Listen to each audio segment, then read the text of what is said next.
Trust is the most dangerous gift we give. These words would echo through the minds of everyone who knew Rebecca Chen and her neighbor Marcus Donovan after the truth finally surfaced.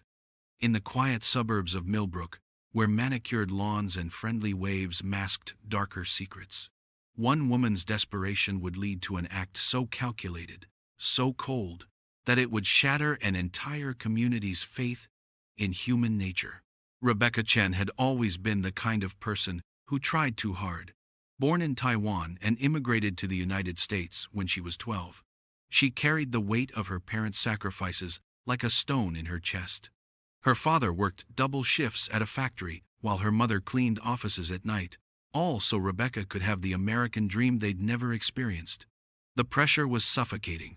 Perfect grades, perfect behavior, perfect daughter. But perfection, Rebecca would learn, was an impossible standard that would eventually consume her. At 34, Rebecca lived alone in a modest 2-story home on Maple Street, a house she'd stretched every dollar to afford. She worked as a financial advisor at a small firm downtown, helping others manage money while her own finances crumbled beneath crushing student loans and credit card debt. Her Instagram showed a life of quiet success, artfully arranged meals, weekend trips to nearby wineries, photos with friends who had no idea she was drowning. Rebecca had become an expert at painting over cracks, at making poverty look like prosperity. But the facade was beginning to crumble, and the woman behind the smile was fracturing. The loneliness was perhaps worse than the debt. Rebecca's parents had passed within 2 years of each other, her father from a heart attack, her mother from grief, leaving her truly alone in a country that still sometimes felt foreign. She dated sporadically, but relationships withered under the weight of her secrets. How do you tell someone you're falling apart when you've spent your entire life pretending to be perfect? So Rebecca smiled, paid minimum balances on maxed-out credit cards, and watched her neighbors through her kitchen window, wondering what it would feel like to truly belong.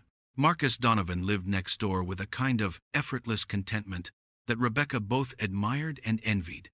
At 42, he was a successful software engineer who worked remotely, spending his days in his converted garage office and his evenings tending to a garden that looked like something from a magazine. Marcus was recently divorced but seemed to wear his newfound independence like a comfortable old sweater. He had kind eyes behind wire-rimmed glasses and the sort of genuine smile that made people feel heard. His modest colonial house was paid off, a fact he'd mentioned casually while helping Rebecca carry groceries one afternoon, not knowing how those words would haunt her dreams. Marcus had money. Not wealthy, but comfortable, secure. Everything Rebecca desperately needed, but could never seem to grasp. He drove a reliable Honda, took annual trips to visit his sister in Colorado, and most importantly, he trusted people. Marcus was the neighbor who collected packages, who had spare keys, who believed the best in everyone around him. He was, Rebecca realized with growing certainty, her salvation. The friendship between them had grown naturally over 2 years. Marcus would wave from his garden, and Rebecca would wave back from her porch. Small conversations about the weather became longer chats about work, which evolved into Marcus occasionally inviting her over for dinner when he'd made too much pasta. Rebecca treasured these evenings, not just for the free meal, but for the glimpse into a life without constant anxiety. Marcus's house was warm, lived in, real. No Instagram filters needed. What Marcus didn't know was that Rebecca had been watching him far more closely than a casual neighbor should. She knew his routines: morning coffee at 7 a.m. sharp, lunch break walks around the block at noon, evening garden time from 5 to 6 p.m.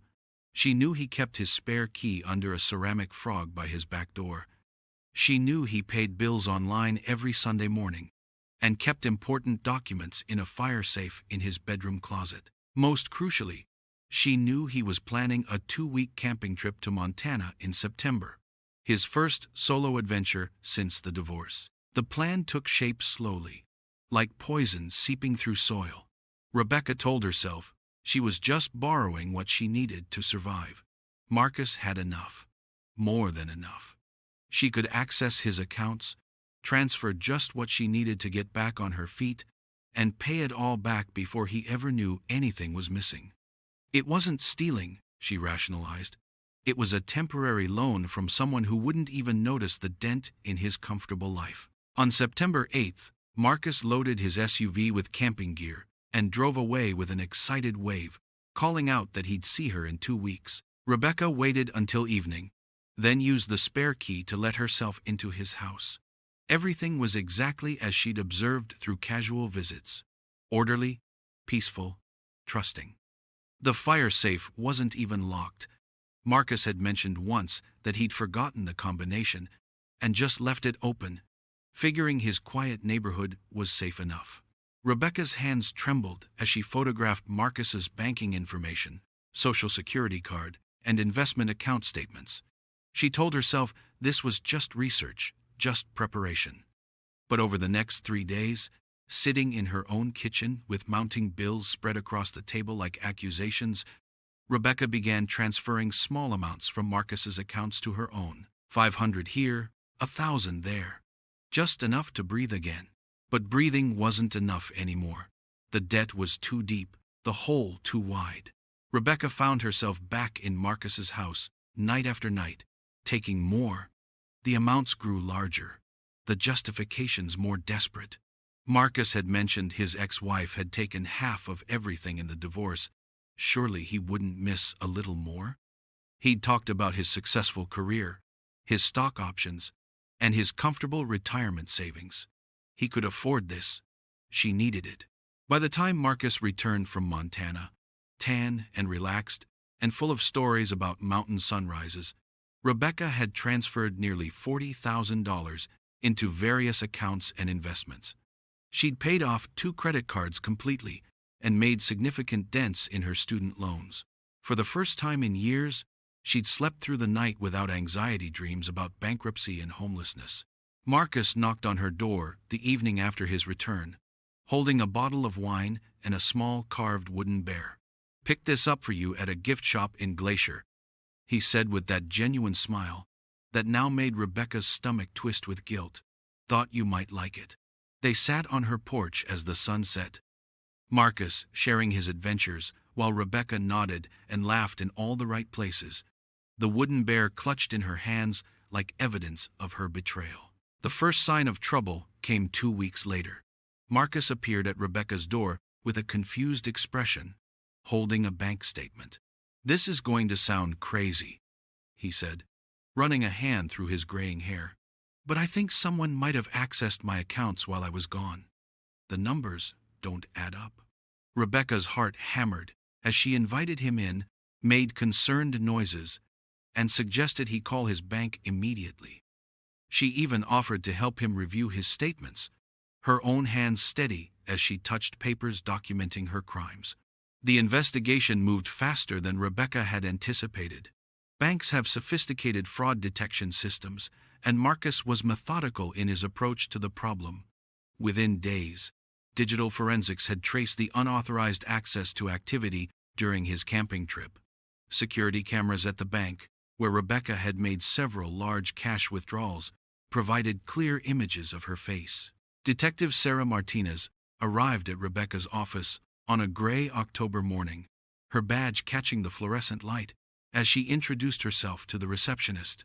Rebecca saw her coming through the glass walls of her office and felt something die inside her chest. There would be no more pretending, no more carefully constructed facades. The game was over. "Miss Chen," Detective Martinez said, as she settled into the chair across from Rebecca's desk, "we need to talk about your neighbor, Marcus Donovan." What followed was perhaps the most chilling aspect of the entire case: Rebecca's complete confession. There were no tears, no dramatic breakdowns, no pleas for understanding. She simply nodded, closed the financial file she'd been working on, and began to speak. She told Detective Martinez everything with the same methodical precision she used to plan investment portfolios. The months of observation, the careful timing, the growing amounts, the elaborate lies she'd told herself to justify each transfer. "I never meant for it to go so far," Rebecca said, her voice eerily calm. "I just needed enough to breathe. But breathing wasn't enough. I needed enough to live without fear, and Marcus had enough to live without worry. It seemed fair." The detective would later describe Rebecca's demeanor as disturbingly rational. There was no remorse in her voice, no acknowledgement of the violation of trust or the impact on Marcus. She spoke about the theft as if she were describing a complex but necessary business transaction. Marcus's reaction, when he learned the full scope of the betrayal, was heartbreaking in its simplicity. "I trusted her," he told the detective, his voice breaking. "She sat on my porch, drank my wine, listened to my stories. She held the bear I brought her, and looked me in the eyes while she was robbing me blind." The financial loss was devastating. Marcus had to postpone his planned early retirement and take on additional consulting work to rebuild his savings. But the emotional damage ran deeper. The man who had believed the best in everyone suddenly found himself installing security systems and changing locks, unable to sleep without checking and rechecking his doors. At Rebecca's sentencing hearing, the courtroom was packed with neighbors from Maple Street, people who had thought they knew both women involved in this shocking betrayal. The prosecutor painted Rebecca as a calculating predator who had weaponized her neighbor's kindness. The defense attorney argued for mental health intervention, citing the pressure Rebecca had felt as an immigrant daughter and the isolation that had driven her to desperate acts. Judge Patricia Holloway was unmoved by the defense's arguments. "Trust is the foundation of community," she said, her voice cutting through the courtroom's tense silence. "The defendant didn't just steal money. She poisoned the well of human connection that allows neighborhoods like Maple Street to exist. She took advantage of genuine kindness and repaid it with calculated cruelty." Rebecca was sentenced to 4 years in state prison and ordered to pay full restitution. As the bailiff led her away, she turned back once to look at Marcus, who sat in the front row with his sister's hand on his shoulder. Their eyes met for just a moment, and witnesses would later disagree about what they saw in Rebecca's face. Some said it was finally, remorse. Others saw only the cold calculation that had driven her to befriend the man she was systematically destroying. The aftermath rippled through Millbrook like stones thrown in still water. Property values dipped as the story made national news.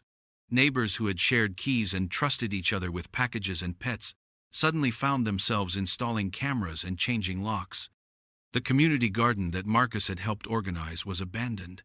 Too many people were uncomfortable with the idea of working side by side with people they might not truly know. Marcus eventually moved to Colorado to be closer to his sister, selling his house at a loss to a young couple who had never heard the story.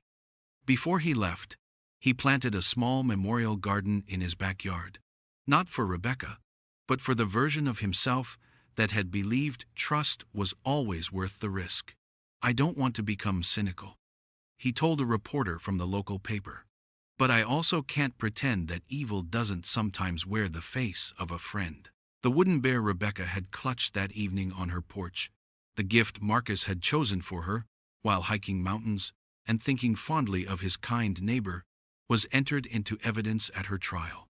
It sat on the prosecutor's table throughout the proceedings, a small carved reminder that monsters don't always announce themselves with fangs and claws. Sometimes they knock on your door with a smile and a bottle of wine, waiting patiently for the perfect moment to destroy everything you've built. In the end, Rebecca Chen's story serves as a chilling reminder that desperation can transform ordinary people into predators, and that the neighbors we trust most may be the ones watching us most carefully. In a world where we must choose between isolation and vulnerability, between loneliness and the risk of betrayal, Rebecca's calculated cruelty forces us to ask the most uncomfortable question of all. How well do we really know the people we let into our lives?